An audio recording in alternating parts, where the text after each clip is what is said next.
আজকে আসলে এমনই একটা দিন। নর্মালি কেউ ফরম্যাট থেকে রিটায়ার করে সবাই স্ট্যাটাস দেয়, তাদের ফিলিংসটা বুঝায়। বাট এমন একজন ব্যক্তি আজকে রিটায়ার করলো যার সাথে আমার প্রায় অলমোস্ট 20 বছর 25 বছরের একটা জার্নি।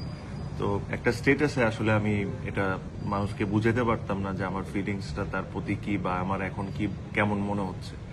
তো আপনারা জানেন সবাই যে মুশফিক কিছুক্ষণ আগেই ওডিআই ফরম্যাট থেকে রিটায়ার করেছে।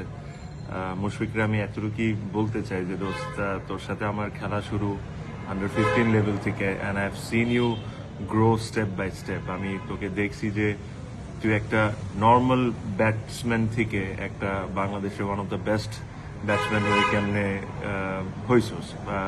অনেক মানুষ হয়তোবা আপনারা ওর হার্ডওয়ার্কটা দেখার সুযোগ হয় নাই, যেহেতু আমরা ওদের সাথে একসাথে খেলি। আমি দেখেছি যে একটা ছেলে কতটা কষ্ট করতে পারে, মানে একটা মানুষের পক্ষে যতটা কষ্ট করা সম্ভব আমার কাছে মনে হয় যে সে সবই করেছে, এখনো করে যায়। আমরা এটা নিয়ে অনেক সময় হাসাহাসিও করি যে একটা মানুষ এত কষ্ট করে কেন, বাট তার ডেডিকেশন, তার খেলার প্রতি ভালোবাসা, ইট ইজ ইমেন্স। এটা আমি কথায় কোনোদিন কাউকে বুঝাতে পারবো না। বাট আজকে ও খেলা ছেড়ে দেওয়া ওর জন্য এটা কত কষ্টকর।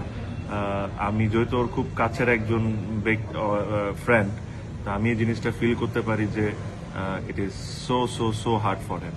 But whatever you have achieved, my friend, it has been phenomenal. Whatever you have done as a captain, as a player for Bangladesh, this will be remembered for years and years and years to come.